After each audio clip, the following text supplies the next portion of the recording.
Hello दोस्तों, हमारे channel में आपका हार्दिक स्वागत है। दोस्तों, जब भी हम किसी अमीर देश की बात करते हैं तो हमारे दिमाग में अक्सर नाम आता है अमेरिका का। लेकिन आपको बता दें कि आज के समय में संयुक्त अरब अमीरात में स्थित दुबई दुनिया के सबसे अमीर शहरों में से एक है, जहां आपको एक से एक बेहतरीन चीज देखने को मिलेगी। फिर वो चाहे टेक्नोलॉजी की बात हो, बिजनेस की बात हो, घूमने की बात हो या फिर बात हो खाने पीने की। आज के इस आधुनिक युग में कोई भी चीज ऐसी नहीं है जो कि दुबई में देखने को ना मिले। लेकिन सवाल ये है कि क्या दुबई शुरू से ही इतना अमीर था, और अगर ये अमीर बना तो कैसे बना? आखिर कहां से दुबई के पास इतना सारा पैसा आता है? आज की इस वीडियो में हम इन्हीं सब बातों को विस्तार से जानेंगे। लेकिन दोस्तों, आगे बढ़ने से पहले अगर आपने अभी तक हमारे चैनल को सब्सक्राइब नहीं किया है तो जल्द से जल्द हमें सब्सक्राइब कर लें और बेल आइकन को भी दबाना ना भूलें, जिससे कि आपको हमारी आने वाली हर वीडियो की नोटिफिकेशंस बकायदा मिलती रहे। चलिए शुरू करते हैं। संयुक्त अरब अमीरात में स्थित दुबई किसी जमाने में एक बंजर जमीन हुआ करता था, लेकिन पिछले 40 सालों में इस शहर में एक हैरतअंगेज बदलाव आया है, जिसका श्रेय जाता है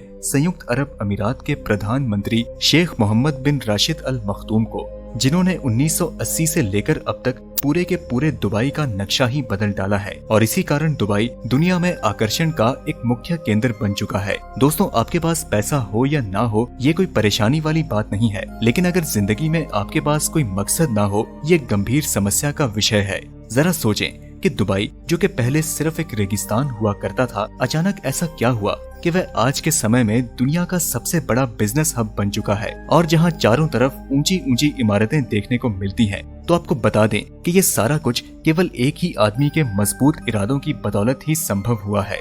शेख मोहम्मद बिन रशीद अल मखदूम के पास बाकी अरब देशों के मुकाबले में ज्यादा पैसे नहीं थे, लेकिन इसके बावजूद वे अपनी सोच के कारण ही इस मकाम तक पहुँचे हैं। और आज दुबई उनकी ही बदौलत दुनिया का तीसरा सबसे ज्यादा घूमे जाने वाला शहर है। आपको बता दें कि बुर्ज खलीफा, जो कि पूरी दुनिया में सबसे लंबी इमारतों में से एक है, उसकी ऊंचाई 800 मीटर है। लेकिन इसी साल 2021 तक इससे भी बड़ी इमारत का निर्माण पूरा हो जाएगा, जिसकी ऊंचाई 1300 मीटर होगी।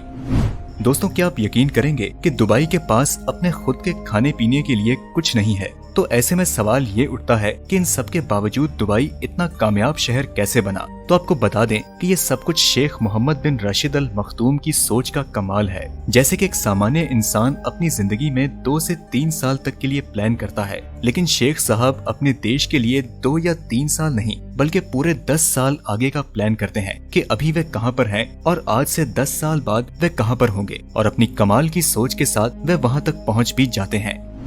यूं तो आप सभी लोग जानते हैं कि दुबई के पास तेल की भरपूर मात्रा है, लेकिन दोस्तों, आपका ये सोचना बिल्कुल गलत है कि दुबई के पास केवल तेल से ही पैसा आता है। आपको बता दें कि तेल के माध्यम से दुबई के पास पैसा केवल 1% ही आता है, क्योंकि शेख साहब दुबई को खाली तेल पर ही निर्भर नहीं रखना चाहते हैं, और उनकी इसी सोच ने दुबई की अर्थव्यवस्था को बदल कर रख दिया। आपको बता दें कि दुबई के पास 95% पैसा टूरिज्म से ही आता है। दुनिया भर से सभी लोग यहाँ घूमने के लिए आते हैं, और समय के साथ साथ यहाँ पर टूरिज्म इतना बढ़ चुका है कि इसे पीछे छोड़ने वाला कोई नहीं है।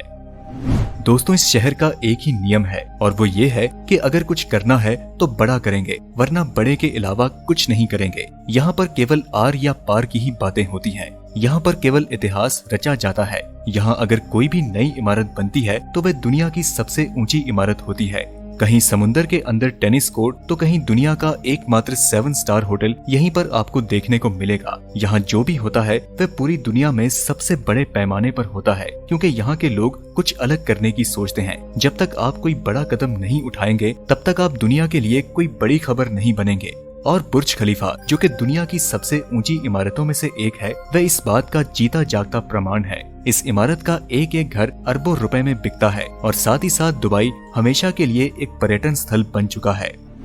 दोस्तों, दुबई में आपको टॉप क्लास की फैसिलिटी तो मिलती है, लेकिन इसके अलावा आपको भारी पेनल्टी भी पड़ सकती है। अगर आप यहाँ पर भूले से भी ट्रैफिक नियमों का उल्लंघन करते हैं तो आपके बैंक अकाउंट से अपने आप ही अच्छे खासे पैसे कट सकते हैं। ऐसे में ये भी कहा जा सकता है कि साल भर में जुर्माना इकट्ठा करके भी यहाँ पर पैसे इकट्ठे किए जाते हैं। लेकिन दोस्तों, आप इसे गलत मत समझें। यूं तो दुबई एक रेगिस्तानी इलाका है, तो ऐसे में जाहिर है कि यहाँ फूलों का उगना बिल्कुल असंभव है। लेकिन दोस्तों, आपका ऐसा सोचना भी गलत है, क्योंकि आज के इस आधुनिक युग में दुबई में सब कुछ संभव हो चुका है। आपको बता दें कि दुबई में 2013 में मिरेकल गार्डन नामक बगीचे का निर्माण किया गया था, जो कि दुनिया का सबसे खूबसूरत बाग है। ये दुबई लैंड में स्थित है और इसका क्षेत्रफल 72,000 वर्ग मीटर है और हर साल यहाँ पर दुनिया भर के लोग घूमने आते हैं। और एक बार फिर से आपको बता दूं कि ये सब कुछ दुबई के शेख मोहम्मद बिन रशीद अल मखदूम साहब की कमाल की सोच की बदौलत ही मुमकिन हो पाया है। दोस्तों, क्या आपको पता है कि दुबई की पुलिस दुनिया की सबसे अमीर पुलिस है? लेकिन आखिर यहाँ की पुलिस इतनी अमीर कैसे बनी, आइए विस्तार से जानते हैं। दरअसल दोस्तों, दुबई में किसी को भी बैठे बिठाए पैसे नहीं दिए जाते हैं, बल्कि यहाँ पर केवल उतने ही लोगों को रखा जाता है जितनों की जरूरत होती है। यहाँ पर आपको बहुत से पुलिस स्टेशन देखने को मिलेंगे, लेकिन उनमें कोई भी पुलिस ऑफिसर नहीं दिखेगा। दरअसल यहाँ आपको सब कुछ ऑनलाइन ही करने को मिल जाता है। यहाँ कंप्यूटर की मदद से आप सब कुछ कर सकते हैं। एक और बात जो कि यहाँ की पुलिस को अमीर बनाती है, वो है इनका महंगी से महंगी सुपर कार्स में घूमना। आप यहाँ के लोगों की सोच को इस बात से समझ सकते हैं कि या तो इन्हें नंबर 1 प्रोडक्ट चाहिए या फिर 1 एंड ओनली प्रोडक्ट। ये दोनों चीजें दुबई को बाकी देशों से बिल्कुल अलग बनाती है। यहाँ कुछ ऐसा करो जो आज तक किसी ने ना तो कभी किया हो और ना ही कभी कल्पना की हो। दोस्तों, अब मैं आपको एक मजेदार किस्सा बताने वाला हूँ। आपको बता दूं कि दुबई के शेख साहब ने यहाँ पर भी एक डिज्नीलैंड बनाने का प्लान किया था, जिसके लिए उन्होंने डिज्नीलैंड बनाने वालों से बात भी की और कहा कि ये अमेरिका के डिज्नीलैंड से काफी बड़ा होना चाहिए। लेकिन किसी कारण उनके इस प्लान को खारिज कर दिया गया और इसके बाद जो कुछ हुआ वह और भी ज्यादा चौंका देने वाला था। इसके बाद शेख साहब ने दुबई लैंड का निर्माण किया, जो कि डिज्नीलैंड के मुकाबले में काफी बड़ा था और इसमें एक ही बार में करीब 20,000 लोग आ सकते हैं। दोस्तों, दुबई में घूमने वाली जगहों में दुबई मॉल एक शानदार जगह है, जिसे दुबई के शॉपिंग फेस्टिवल का घर भी माना जाता है। ये संयुक्त अरब अमीरात के सबसे बड़े शॉपिंग मॉल्स में से एक है, जो कि मनोरंजन की दुनिया में प्रवेश करने वाले लोगों के लिए उभर कर सामने आया है। दोस्तों, अब तक तो आप समझ ही चुके होंगे कि अगर दुबई है तो सब कुछ मुमकिन है। यहाँ पर सपने देखे जाते हैं और उन्हें हकीकत में बदल दिया जाता है। दोस्तों, क्या आपको पता है कि दुबई में एक अंडर वाटर प्रोजेक्ट भी लाया जा रहा है, जिसके तहत पानी के नीचे एक ट्रेन चलेगी और वो भी बेहद तेज रफ्तार से, जो कि अपने आप में हैरान करने वाली बात है। आपको ये जानकर बेहद खुशी होगी कि ये ट्रेन दुबई से हमारे देश भारत के मुंबई के बीच चलने वाली है, जिसकी दूरी 1206 मील है, यानी कि 1941 किलोमीटर है। अब देखना ये बाकी है कि ये ट्रेन इतनी लंबी दूरी को कितने समय में पूरी करती है। इस प्रोजेक्ट के पूरे होने पर भारत से भरपूर मात्रा में लोगों का आना जाना शुरू होगा।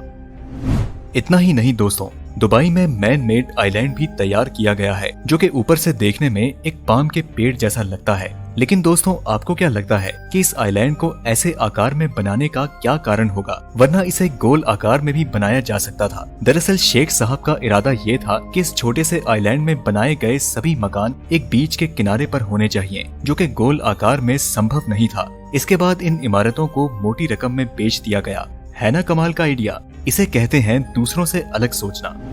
दोस्तों, अब जब प्रोजेक्ट की बात हो ही रही है तो आपको बता दें कि दुनिया में जल्द ही मॉल ऑफ द वर्ल्ड बनने वाला है, जो कि अपने आप में बेहद अलग और सबसे बड़ा है। मनोरंजन और होटल सुविधाओं से भरपूर इस मॉल प्रोजेक्ट के तहत 7.5 लाख वर्ग मीटर में शॉपिंग मॉल बनाया जाएगा, जिसमें कि थीम पार्क, फिल्म थिएटर और मेडिकल सेवाओं के साथ 100 होटल और 20,000 बिल्डिंग अपार्टमेंट्स बनाए जाएंगे। आपको जानकर हैरानी होगी कि इस मॉल के अंदर 7 किलोमीटर लंबा वॉकिंग स्ट्रीट भी बनाया जाएगा। आपको बता दें कि ये मॉल कुछ इस तरह तैयार किया जाएगा कि इसे गर्मी में एसी से ठंडा रखा जाएगा और सर्दी के मौसम में इसकी छत को खोल दिया जाएगा। इसके साथ ही यहाँ पर बच्चों के खेलने के लिए एक प्लेग्राउंड भी तैयार किया जाएगा।